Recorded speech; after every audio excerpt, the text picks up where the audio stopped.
នេះគឺជារូបមន្តបុរាណនៃការធ្វើស្រាម្រះរបស់ជនជាតិចិនណាបងប្អូនប្រភេទស្រានេះសម្បូរទៅដោយវីតាមីន C និងជាតិ Fiber សម្រាប់បងប្អូនដែលមានវ័យកណ្ដាលឬក៏វ័យរាងចំណាស់ដែលពិបាកគេងគិតច្រើនគេងមិនលក់ហូបមិនបានបាយមិនឆ្ងាញ់អាចសាកធ្វើវិធីនេះបានជ្រើសរើសយកម្រះ6ផ្លែយកមកប្រោះអំបិលពីលើបន្តិចហើយចាក់ទឹកពីលើដើម្បីលាងជម្រះអំបិលអាចកម្ចាត់បាក់តេរីនិងភាពកខ្វក់បានល្អនៅលើ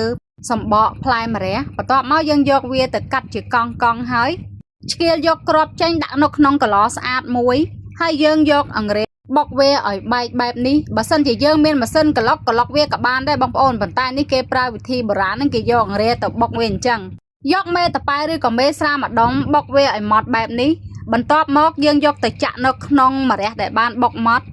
ដាក់ស្ករ20ក្រាមហើយចាក់ទឹកដែលដាំពោះកម្ដៅ60អង្សាចាក់ចូលចំនួន300មីលីលីត្រកូរវាឲ្យទាល់តែវារលាយចូលគ្នាជាមួយទឹកហើយនិងស្ករទៅពេលដែលវារលាយអស់ហើយយើងយកវាទៅចាក់នៅក្នុងកឡម្រះកូរវាឲ្យទឹកនិងម្រះនឹងសព្វចូលគ្នាបន្ទាប់មកយើងគ្របវាទុកចំនួន3ថ្ងៃ